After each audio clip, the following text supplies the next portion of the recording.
Assalamualaikum warahmatullahi wabarakatuh.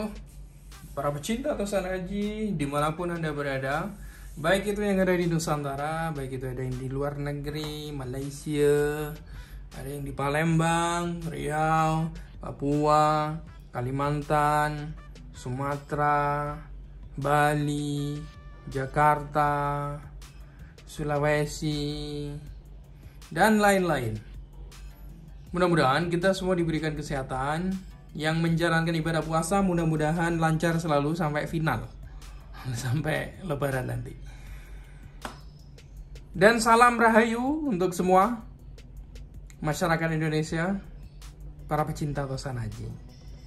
Baik itu bagi pemula baru saja menengok tentang perkerisan di YouTube, baik itu juga bagi para kolektor awal yang baru berjalan setahun mungkin, 2 bulan, 4 bulan. Dan bagi sahabat-sahabat senior di Tosan Haji yang sudah puluhan tahun mengenal dunia perkerisan, saya ucapkan salam rahayu, Om Swastiastu, Namo Buddhaya, salam kebajikan. Sahabatku sekalian, di bulan Ramadan ini saya ingin mengobrol apa ngarani ya. Saya maharkan dengan harga di bawah standar, di bawah nilai yang selama ini saya beli. Dan ini edisi lebaran teman-teman, edisi lebaran. Mungkin anda nanti akan berminat, bisa nanti komunikasi lah dengan saya lewat via WA maupun lewat via Instagram dan lain-lain. Yuk teman-teman, mari kita buka satu persatu ya. Mari kita buka teman-teman. Nah, ini warangkanya ini. Ini saya obrol juga teman-teman. Kalau kita perhatikan dari warangkanya, kayunya ini gembol jati ya. Gembol jati yang elegan dan cocok lah. Seperti apa kerisnya teman-teman? Bismillahirrahmanirrahim. Oke, ini kerisnya. Cekli, modelan dari style Mojopahitan. Looknya ada 1, 2, 3, 4, 5. Berarti yang belakang ini ada 4. Jadi sehingga kalau ditambah 5 tambah 4 itu 9. Jadi cara menghitung look yang gampang itu cukup dihitung depannya aja teman-teman. 1, 2, 3, 4, 5. Kalau ada 5, belakangnya ini ada 4 berarti jadi 9 kan. Look 9 dengan ricikan demikian ya. Ini dinamakan dengan sempono. Banyak orang yang nggak tahu. Padahal pada bagian gonjo ya, coba Anda perhatikan lebih seksama lagi teman-teman. Ini namanya gonjo Mas Kumambang. Ada garis-garis demikian bersusun rapi hingga ke atas. Ini Mas Kumambang. Fungsinya Mas Kumambang itu adalah sebagai penetralisir atau sebagai tindih dari aura negatif yang ditimbulkan keris ini. Mungkin dalam proses perjalanannya ada hal-hal negatif yang masuk ke sini. Ini bisa menetralkan teman-teman. Itu fungsi dari Mas Kumambang. Jadi keberadaan Mas Kumambang pada keris itu cukup langka ya. Saya ulangi lagi, cukup langka teman-teman. Keris ini berasal dari kerajaan Mojopahit yang kalau saya perkirakan ini berasal dari abad ke-14, jadi 1300-an. Berarti pada masa kerajaan Tribhuwana Tunggadewi ya. Dan juga pada masa Mojopahit, waktu itu panglima perangnya adalah Gajah Mada. Ya, ini sangat luar biasa teman-teman. Kalau keris berada pada era zaman tersebut ya, bagaimana situasi politik, sosial dan juga keagamaan yang begitu kental, dan peradaban waktu itu Gajah Mada memimpin peperangan itu meluas peradabannya. Kerajaan Majapahit itu dikdaya dan itu berpengaruh pada segi logistik persenjataannya, termasuk pada kerisnya ini teman-teman. Sehingga dari segi kewingitan ya, dari segi angsarnya, angsar itu adalah tuah pada kerisnya. Itu patut diperhitungkan teman-teman, karena berada pada zaman yang luar biasa. Itu berpengaruh loh. Tentunya Empu-empu Linuwe yang membikin, dengan segala macam ritual sebelum membikinnya. Ini luar biasa teman-teman. Ya, ini yang perlu diperhatikan dalam memilih keris. Jadi saya rasa Sempono ini sangat luar biasa. Ada Gonjo Mas Kumambangnya lagi. Pamornya pamor Tirta Tumetes. Meskipun dulunya ini pamor Ngulit Semongko, sehingga berjalannya waktu, dimakan oleh waktu sehingga agak membias, berubah menjadi pamor Tirta Tumetes. Yang Tirta Tumetes sendiri termasuk pamor kerejekian. Next, selanjutnya adalah kita bahas satu-satu nih teman-teman. Durasinya panjang nggak apa-apa. Adalah keris ini teman-teman. Ya, ini termasuk keris berasal dari telatah Madura atau Pulau Garam, yang dimana Pulau Madura itu termasuk produsen atau pencetus atau ini ya, daerah yang menelurkan banyak empu-empu yang luar biasa yang menyebar di Nusantara. Mari kita buka. Bismillahirrahmanirrahim. Bunyinya sudah sangat luar biasa. Sring gitu teman-teman. Nah, kalau kita perhatiin ini adalah dapur brojol. Pamornya itu Tejo Kinurung. Ya, saya ulangi lagi, Tejo Kinurung. Tejo Kinurung itu adalah garis sodo sakler telu lek ngarani wong Jawa, teman-teman. Nama lainnya seperti itu. 3 garis ini ada di bagian samping lis-lisan, ada di tengah, dan juga ada di sampingnya juga. Meskipun di bagian ini ada yang putus, namun tidak mengurangi dari nama Tejo Kinurung, teman-teman. Pamor Tejo Kinurung ini adalah pamor yang memang dimiliki oleh para kesatria dulunya, sehingga digunakan sebagai benteng diri, sebagai kewibawaan, ya, mengeluarkan aura-aura kewibawaan, kebijaksanaan, ketegasan pada diri seseorang kesatria. Ini agamanya para kesatria, teman-teman. Tejo Kinurung itu dibuat pada abad ke-17 perkiraan saya, jadi sekitar 1600 sekian. Kalau tahun segitu berarti masa Panembahan Sumolo. Bagaimana Panembahan Sumolo ini ceritanya, orang ini betul-betul sakti mandraguna, teman-teman. Dibuat di era yang luar biasa. Tejo Kinurung era Keraton Sumenep, teman-teman. Coroknya ini ya. Next, selanjutnya teman-teman adalah keris ini. Warangkanya sudah nyandang, bagus. Mari kita buka. Ladran Surakarta. Wow, ini besar juga kerisnya, berasal dari Tuban. Tuban itu adalah satu daerah pesisir yang memang daerahnya itu tanpa tedeng aling-aling. Artinya tidak bertele-tele. Tuban itu merupakan daerah yang menelurkan banyak empu luar biasa juga. Seperti halnya Empu Supomandrangi, Empu Umyang, itu ditengarai berasal dari Tuban. Mengapa disebut Tuban? Itu memiliki karakter yang memang sangat apa adanya.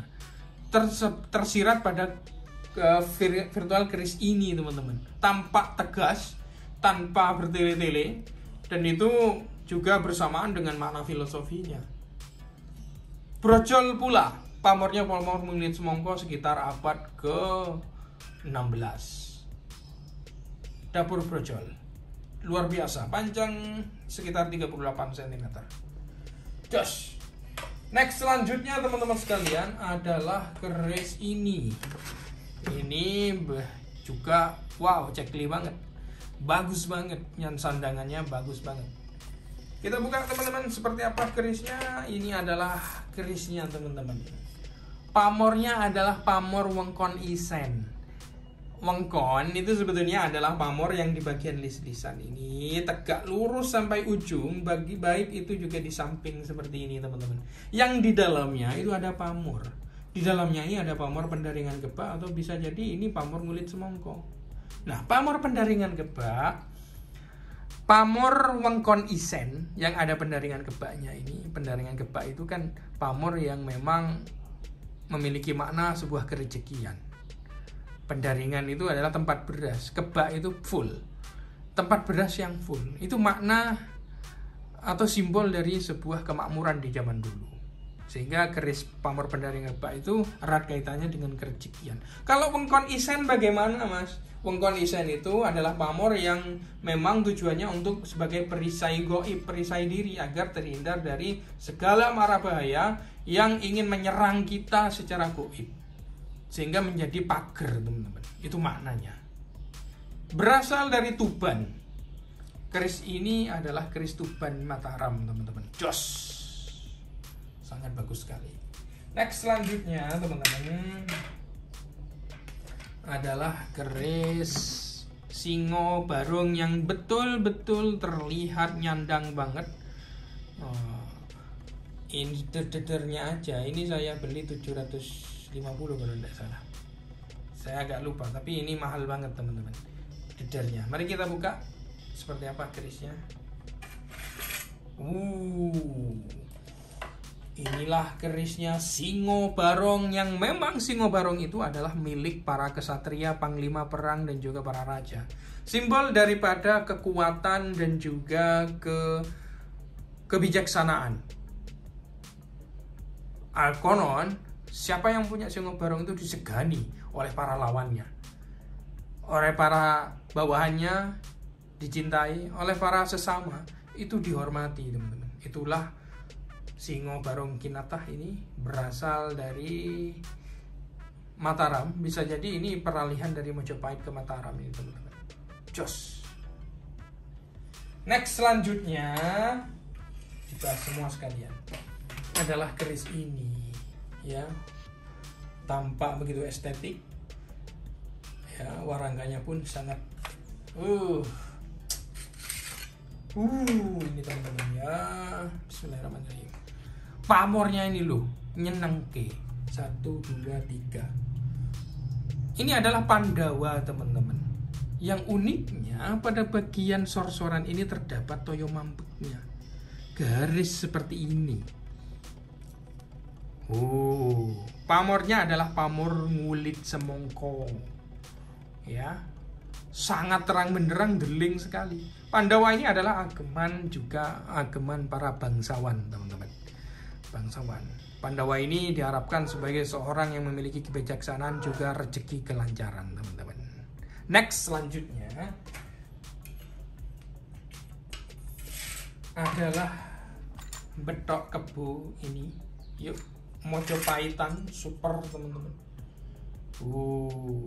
Jarang ya betok itu yang dari bangsa Kebo atau Maheso, teman-teman. Masuknya Patrem ini, ya. Pamornya adalah pamor nyana, pamor ngulit semongko. Selanjutnya adalah ini, apa ini ya? Oke, kita buka, teman-teman. Nyandang sekali. Pamornya ini loh, pamor kayak pamor soto lanang. Yang dibaliknya ini pamornya ngulit semongko. Bisa dikatakan ini adalah pamor selewah.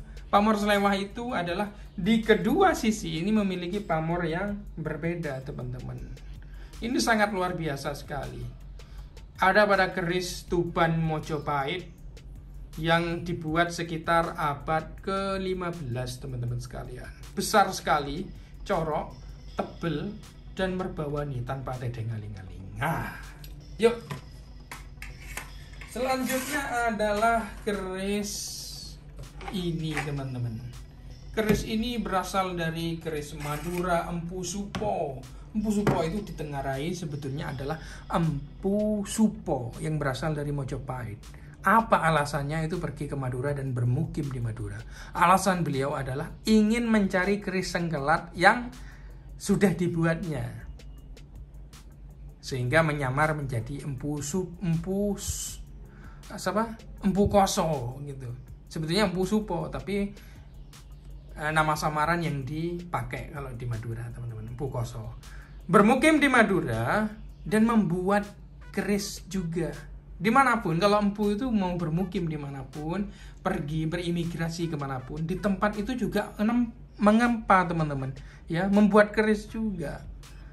Itu pamornya adalah pamor Bendos Godo. Pamornya begitu ndeling, bersusun rapi. Ini menandakan bahwa Keris ini memang bikinan dari Empu Koso, teman-teman. Bendos Godo itu ditengarai lebih kuat, ya, lebih kuat secara tuahnya dibandingkan dengan Udan Mas. Berkaitan dengan kerejekian, panjangnya sekitar 35 cm, merupakan keris yang sangat bagus sekali dari segi pamor. Berikut juga garapnya begitu luas, menandakan bahwa Empu Koso ini memang piawai dalam membuat keris. Selanjutnya teman-teman adalah tombak, ya. Ini tombak yang berasal dari, mari kita buka. Bismillahirrahmanirrahim. Wah, ini kalau di Ngarani ini tombak totok ini, teman-teman, sebetulnya. Ya, tombak totok itu sebagai erat kaitannya dengan spiritual, ya, proses-proses spiritual yang dibuat sebagai perisai diri atau perisai goib, teman-teman, berasal dari Mojopahit ini. Wish jos ini. Lalu selanjutnya teman-teman adalah tombak yang betul-betul nyandangnya di-scan seperti ini. Kita buka, adalah tombak, wow, tombak Palembang, teman-teman, panjang banget, ya. Tambang, ya, jos ini. Mengapa kalau keris-keris atau tombak Palembang ini sangat kuat meskipun ada di darat maupun temuan di Sungai Musi misalkan? Itu entah kenapa memang dari segi bahannya itu sangat mumpuni, kualitasnya premium kali, ya. Jos ini, tombak Palembang, berasal dari Palembang. Itulah teman-teman keris dan pusaka serta tombak yang saya kenalkan yang dimaharkan secara edisi lebaran yang murah meriah. Maharnya murah meriah. Anda berminat bisa menghubungi saya lewat 082222 367 2398. Saya sertakan nanti kontak personnya. Terima kasih. Wassalamualaikum warahmatullahi wabarakatuh. Salam budaya.